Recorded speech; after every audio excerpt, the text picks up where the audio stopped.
Time is 11. Ma'am, madam,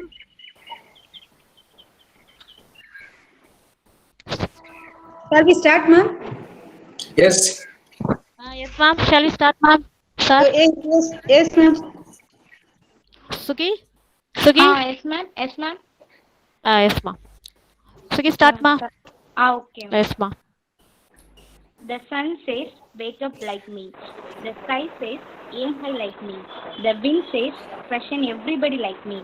And I say, a very good morning to one and all gathered here. It gives me an immense pleasure to welcome you all for the one-day national webinar on the contribution of emerging technology in the democracy of India, organized by the Department of History, CAT College of Education, Seran Magadevi, Tirunelveli. I am M. Sugi, second year B.Ed, Department of History, CAT College of Education, to be the comparer of the session. It makes me glad and proud to welcome you all for this webinar. I hope you are all staying safe in this lockdown, as now we are all living in a technological world. I am very excited that we are all going to get immense knowledge and information on the democracy of India and the role of blossoming technology in the development of democracy. Comparatively, the use of technology with the past few months and now had been drastically increased as we are all forced to work with different content in the same forum. And because of Department of History, CAD College of Education, I once again take this opportunities to welcome you all for the one-day national webinar. Gratitude to God makes even a temporal blessing a taste of heaven. Ladies and gentlemen, it's time for us to praise the Lord. I would now like to call upon Ms. J. Mellin, Department of Commerce, from first year B.Ed for prayer. Prayer. Our lovable Father in heaven, we thank you for this wonderful day, for giving us this opportunity to praise you. We thank you for protecting us till now, when we know we are unworthy for your grace. We thank you for all the blessings you given to us till now. O God, bless our chairman, resource person, our faculty member, teaching and non-teaching staff, and all our participants from various places, and my fellow friends. Bless this webinar and let your grace guide us throughout the and help us finish it successfully. In the name of Jesus, we ask it, Father. Amen. Amen. Thank you, Mellin. Tamil தாய் வாழ்த்து.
They are made. They are made by their hard work and their ability to empower others. Such a leader is none other than Mrs. M. Durga Devi, Assistant Professor, Department of History, SCAD College of Education, to deliver the welcome address. A very good morning, everyone. I heartily welcome you all for today's session on the one day national webinar on contributions of emerging technology in the democracy of India. It makes me an immense pleasure to welcome you all for this session. First and foremost, I thank our Almighty God for blessing to conduct this session. I welcome our chairman, Dr. S. Gildas Babu, SCAT Group of Institutions, Mr. C. Arun Babu, Managing Director, SCAT Group of Institution, Ms. C. Anandi Babu, HR Director, SCAT Group, Engineer J. Manivaran, Principal of SCAT Polytechnic College and Assistant General Manager, SCAT Campus, and Dr. A. Principal of SCAT College of Education for this session. Welcome you all. A leadership is not a position or a title. It's an action and example which is antecedent for all those delegates who follow. Such a great leader which with action and being a role model for thousands of people is more other than our honorable resource person Captain Dr. J. Andrews, MA B.Ed, MPhil, PhD, MA English, MA Tourism. A good teacher can inspire the mind, ignite the imagination, and instill the quest of knowledge. He has been the head of department in history in St. John's College, Palangotai, Tirunelveli. To be very proud, he is having 25 years of experience in teaching. He is not only having his vast experience in teaching, but also having 20 years of experience in NCC Army Wing Service. Also, he has awarded NCC Commendation Award at all India level. He had also organized and participated in many international and national academic conferences. He's also been the History Board of Chairman in Manonmaniam Sundaranath University. Welcome you, sir. Welcome, welcome. Last but not the least, I welcome each and every participants from various places. I welcome you all. I wish everyone to get valuable information and the first of fruit of knowledge from the resource person. Now, I take it my great blessings to hand over session to Captain Dr. J. Andrews. Good morning to all. The respected founder and chairman, SCAD Group of Institution, Dr. S. Gildas Babuji, the principal, Dr. A. Yula Ma'am, the organizer, Professor M. Durga Devi, the faculty members of history, and the faculty members of other department of SCAD College of Education, beloved young lecturer, enthusiastic scholars, and my dear students. I'm very happy to meet you all in this national webinar organized by the Department of History, the SCAD Education Institution. This topic is given to me is the contribution of emerging technology in the democracy of India. This topic is really useful and it is very needful today. Listener, particularly those who are prepared for the competitive examinations, utilize this time to face the arrangements done by the both state and central government. Through this topic, we come to know that the concept of democracy and understand the principle of democracy in India. And we also analyze how far the emerging technology fostering the service of democracy in India. We know that today our United Nations organization recognized 195 countries or states are functioning in various nook and corner of the world. These countries are followed various system of government. Do you know, recognized a state or a country on a particular basic qualifications. With that, the state must have four qualifications. State in the sense here, I mean a country. Here the slides highlights the four organs of the states. They are here. The first organ, a state must have a protected territory. Second organ, the state must have a people. Third organ, the state must have the efficient government. The last organ of a state, it must have independent sovereignty. Here, I request our Durga Devi madam to show that slides one by one. Durga Devi madam. Okay, sir. Okay, sir. Okay, sir. Yes, sir. It will. Yes. Yes. Sir. Okay. Ah. The contribution of emerging technology in the democracy of India. I really appreciate the SCAD College of Education to select this topic is a unique one. Today, every political leaders and every citizen of the world, they want to know what is democracy and how far it is functioning in the nook and corner of the world. So I really thanks to the department members and the organizer for choosing this topic. You come across, please second, pass on to second one, third one, fourth one. Yes, I already pointed out the state. It contains four organs of the states: the territory, the people, government, and the sovereignty. A state, here I refer the nation. A nation must have a territory. A nation must have a combined people and system of government and independent sovereignty. Then only a state can do betterment for the wishes of the people. You know that each and every state have a systematic government. There are so many types of government. The next slides highlights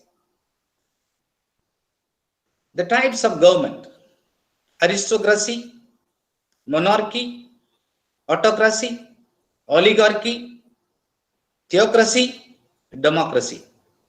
Aristocracy is the power is held by the nobility. Here, rule of the noble family. The noble dominates the entire people. It was the beginning of the state formation, followed by the second category, the monarchy. The rule of the king or a queen. They believed that we are the representative from God. They believed the doctrine of divine right theory. So if a king can say anything, the citizen must obey it, must obey.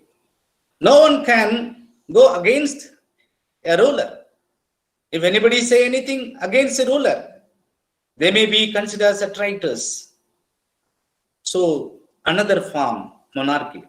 The third form, autocracy.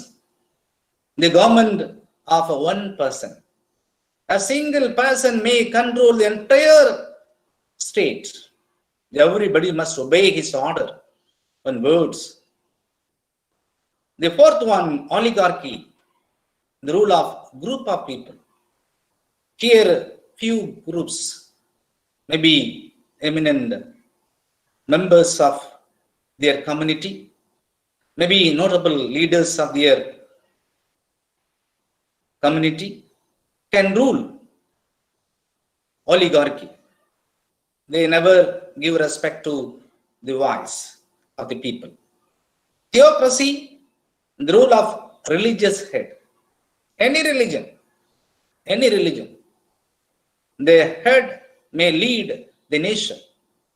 Both the religion and the politics are mingled with one another. The people must obey the order from the head of the religion. The last category, the democracy. The democracy is a rule of common people, innocent people. They are the basic ideology of a particular state.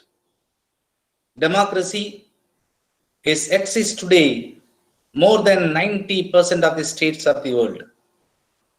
Here, aristocracy, monarchy, autocracy, oligarchy, theocracy, and democracy.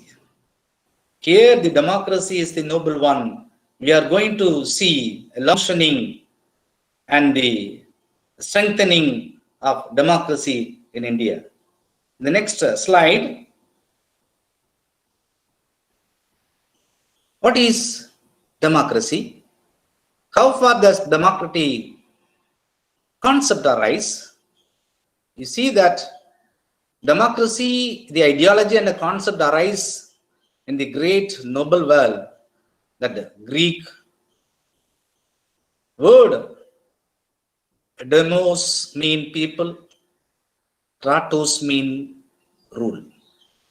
Demos, it refers people, kratos mean rule. Democracy is a Greek word, it's derived from the word democrats, people's rule. Here no noble, no king, no religious leader, only people can rule their entire country or a state. So in a democracy, the people can rule their own state, their own territory, and form a government with an independent sovereignty. Here, the democracy, the next slide, it's divided into two. Democracy is divided into two. One is direct democracy, another one is indirect democracy. The direct democracy exists only in the land of Switzerland. Switzerland is a noble place. It may be considered as the football ground of Europe. The Switzerland, they adopted the direct democracy. The direct democracy has a peculiar character.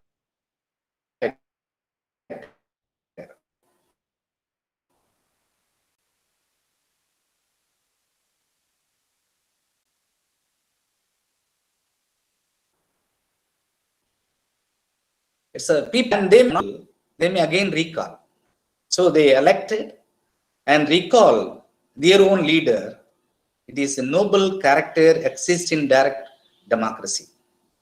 Moreover, the people's voice, the people's referendum is also exists in Switzerland.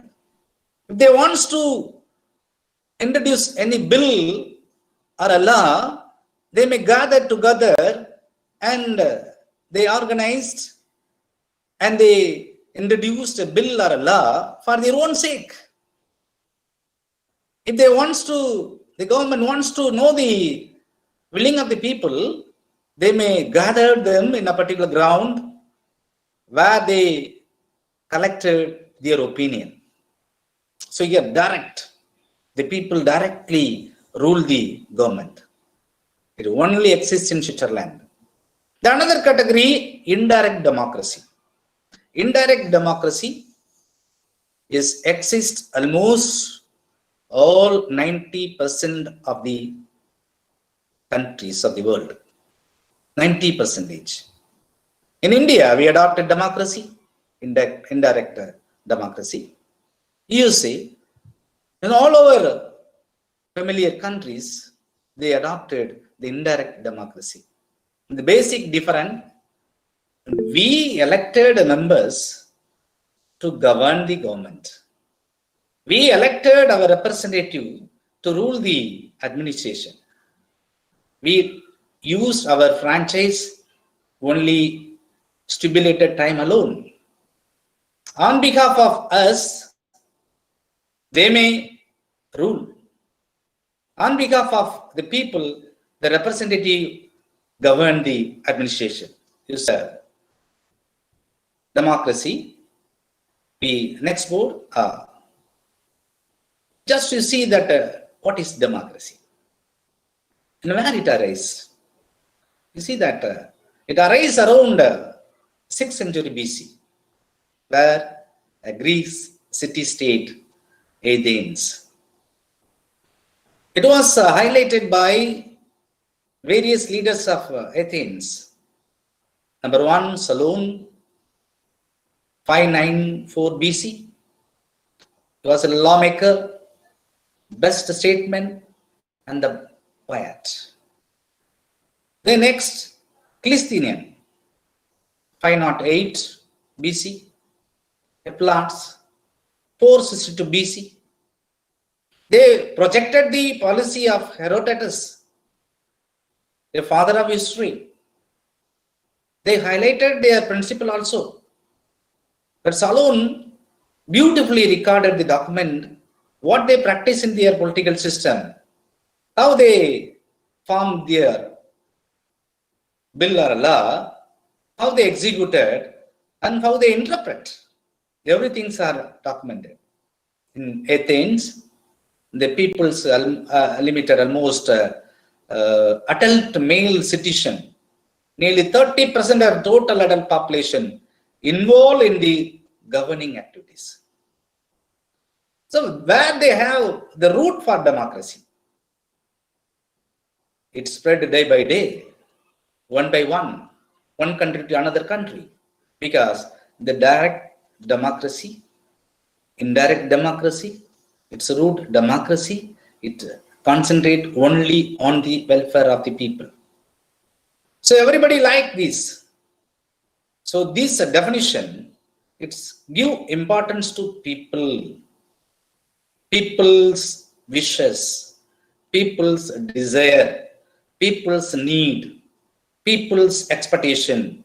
These must be fulfilled by one organization, that is government. The government must be democratic basis. This was the intention of the great ancient scholars of Greeks.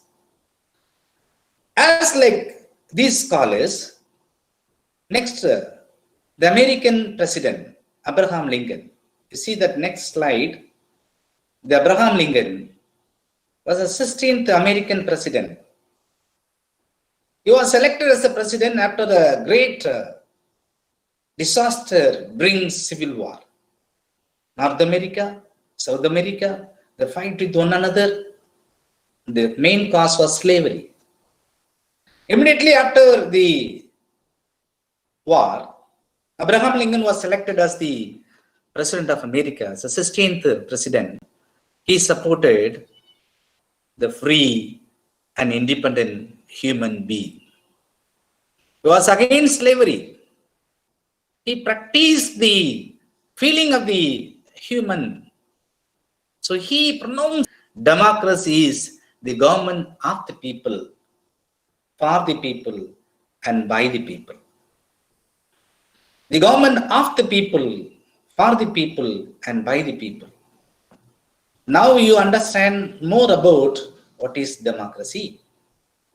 Followed by Abraham Lincoln, many great leaders are highlights the definition and the meaning of the democracy. I also quoted another scholar, Karl Popper. In 1902 to 1914, 1994, the Austrian-born British, he told that democracy, in contrast to dictatorship, or tyranny, thus focusing on opportunities for the people to control their leaders and to out them without need for revolution. Here just you listen over the meaning of the democracy. Democracy in contrast to dictatorship or tyranny. The first sentence. The contrast to dictatorship and or tyranny. And it focuses on the opportunities of the people to control their leaders. It's an opportunities for the people to control their leaders. Last sentence. To out them without doing any revolution. Without the need for revolution. Here, it's a contrast to dictatorship. It's an opportunity to control the leaders and no need for revolution to change. Here, Karl Popper, he also pronounced the correct democracy. So, there are great leaders from Greek, Abraham Lincoln, the Karl Popper, as like so many peoples, more than 100 peoples gave a greatest meaning for the word democracy. You see that the next slide, it focuses, some characters are there in democracy. You see that citizen rule, majority rule, and minority rights. Individual rights, free and fair election, citizen participations, cooperation and compromise. Just to go through one by one, the citizen rule, the normal citizen, innocent citizen, may be educated or not, may be rich or poor. Their role is very, very important one. First, the character. Second one, majority rule and minority rights. Majority rule in the sense, if any election comes, automatically the majority may form a government. So majority rule over the administration. There may be a problem. 51 majority, 49 minority. One majority and minority rule. As like majority group of people, majority culture people, majority caste-based people, color-based people are there. They may be settled. Okay, no problem. What about the minority? The minority few people also have the right. That is also a basic character of democracy. You see that that same slide, previous slide. Here, individual rights. Third one, individual rights. Every individual has the right. Freedom of speech, expression, writings, everything are there. And free and fair election. There must be election periodically. It must be free. It must be fair election. Then all the citizens, no discrimination between one to another. No caste, color, religion can discriminate them to participate in the administration or the government. The last one, the cooperation and compromise. This is a noble principle or a character of democracy, the cooperation and compromise. So all the section of the peoples are cooperated with one another with a peaceful compromise.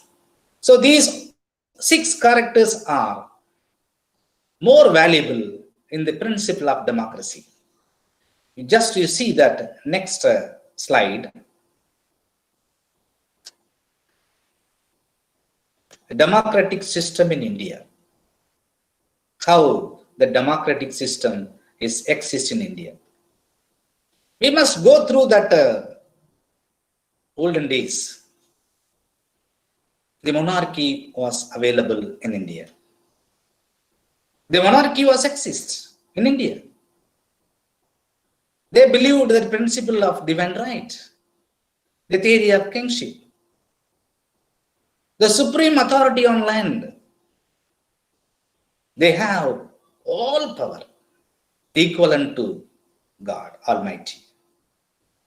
So here is just the rulers. They utilize their authority, power, and feeling with their own dominated country.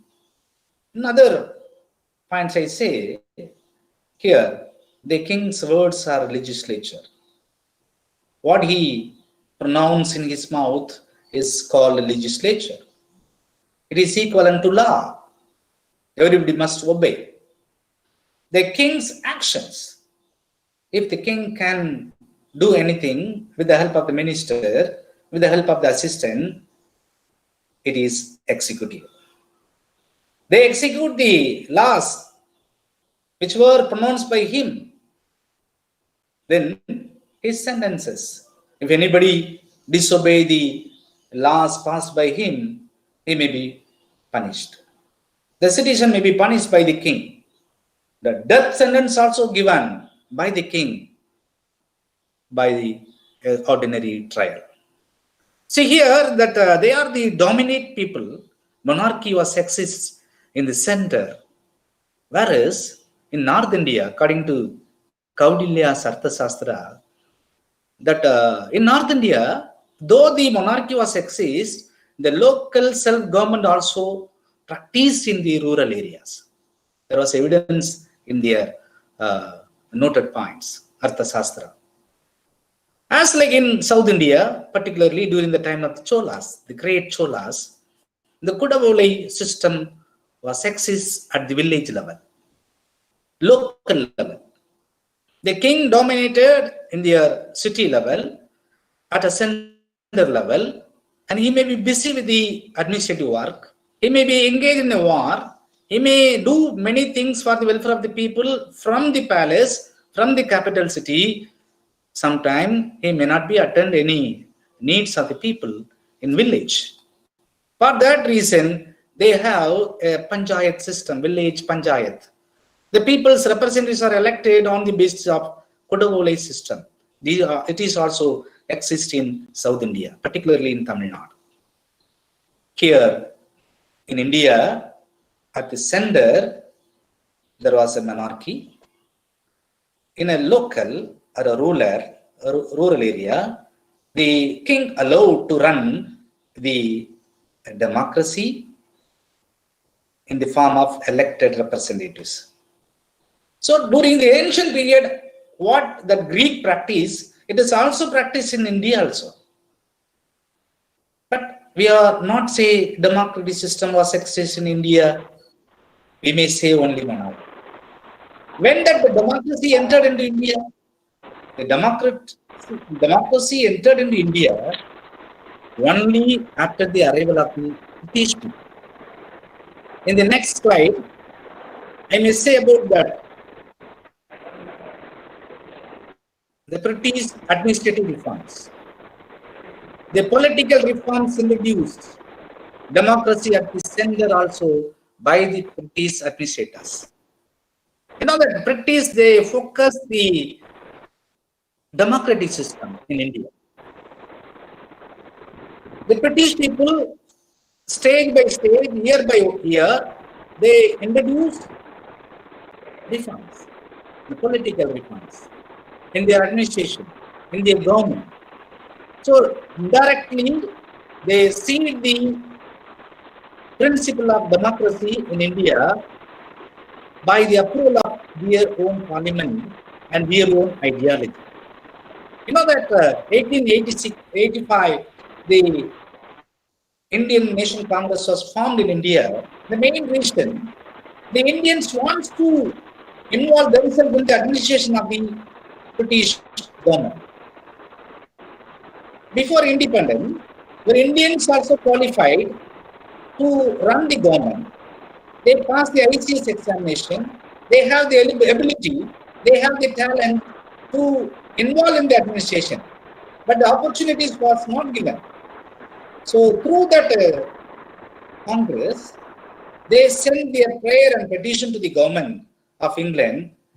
We too willing to join with the administration of Great Britain. 1885. They passively asked, but recordically, the British administrative reforms allowed to conduct the first election 1920. Here, after 34 years, the British people allowed the Indians to enter into the government, entered into the administration. For that reason, the Imperial Legislative Council, the provincial councils were created only on the basis of election through democratic setup. For the first time, Indians participated in the administration of British India before independence. But after India, just you look over the next slide, we too conduct the election after our independence. You see that 25th October 1951 to 25th February 1952. Here we got independent. We have the full right. We have sovereignty. So we arranged the independent election. This was the first election. The Indian National Congress won nearly 364 out of 489 seats. So this independent India is not created in a single moment or a single revolution. It was a course of action. From 1885 onwards, the number of struggles, a number of movements were started by various leaders. The leaders got privilege one by one. Through that, we got independent. We never forget the sacrifice of the great leaders like Gandhiji. Before that, before getting independent, the British government allowed the Indians to sit and form your own government. For that reason, they form a constituent assembly. The constituent assembly was created. It take over the entire administration in the government through the document form. They like to form a constitution. It is considered as the guardian of Indian government and Indian people. It is the Holy Bible for the Indian citizen. So in the next slide, you see that next slide. That Constituent Assembly approved certain important things. Just you see that here, January 22nd, 1947, the Constituent Assembly approved a certain view. That first one, you see that very valuable one. All powers and authority of the governments are derived from the people. All powers and authorities of the government derive from the people. So here the holiness, here the peoples are equivalent to God because of this sentence. All powers and authorities of the governments are derived from the people. The first one is written in the Constitution. The second one, you see that elaborate one. The Constitution guaranteed to the people justice based on equality. It guaranteed justice to the people based on equality. Equality before law. The equality of opportunities, another point, very valuable point. Justice based on equality. Equality before law. All are equal. Either you are rich or poor, high society or lower society, high caste or lower caste, colorful man, black man, no, all are equal. It is called rule of law. And the equality of opportunities. No discrimination in appointment. No discrimination in promotion. No discrimination in any benefit. All opportunities are equally shared by the people. It's another great things. There should be a freedom of thought. Every Indian citizen must have full freedom for their thought and expression and belief, faith, worship. The third category, it is framed by the efficient leaders of the Constituent Assembly. There should be a freedom of thought, expression, belief, faith, worship, and other privileges, but subject to law and public morality. So here also the importance of the peoples are highlighted. Third one, followed by fourth, you see that constitution right of minority. The rights of the minorities, the rights of the depressed people, the rights of the backward area people, the rights of the minorities, rights of depressed class people, and the people, those who are lived in backward areas, area-wise. So here the main objectives of the Constitution, they pass a resolution. All these resolutions are focused the importance, the welfare, and desire of the people of India. You see that the next one here, followed by the objectives. The democracy focus only the welfare, desire, their thought, feeling of the people. Fulfill. The democracy government is concentrate only on their subject, people alone. But while we compare with the ages, olden age, modern age, technologically we differ. We come to the technological basic, the technology fostering the Indian democracy. It's a true. The democracy give importance to welfare of the people in all walks of life, whatever may be.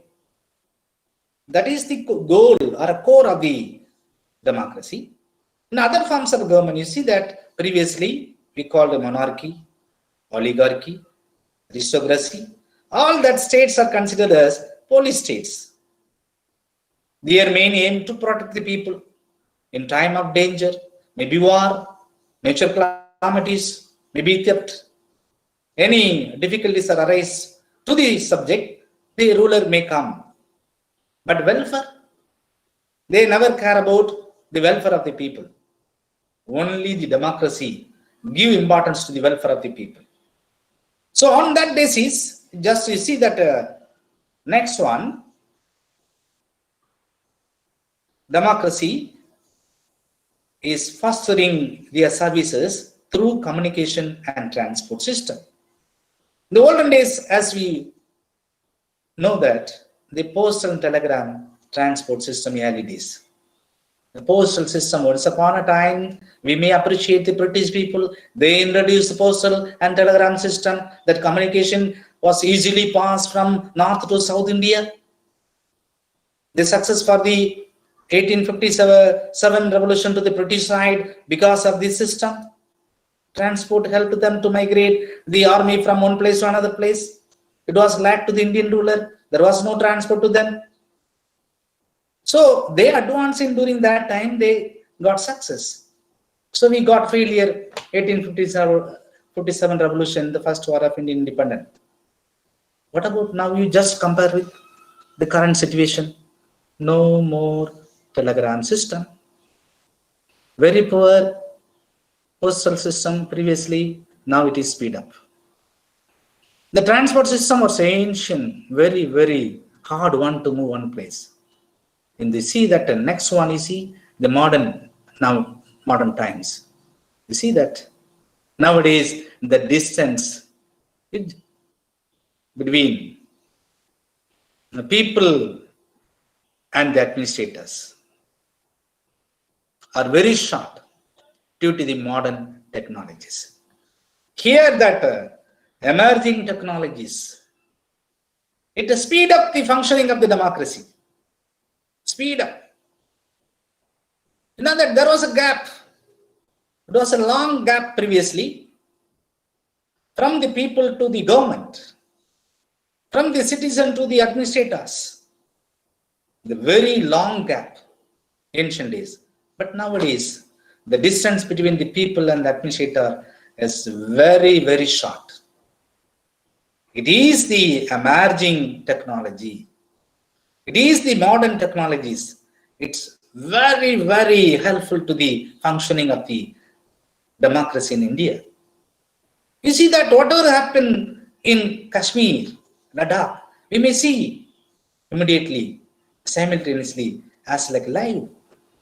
Whatever may be happening in Kanyakumari, in a particular nook on honor of a particular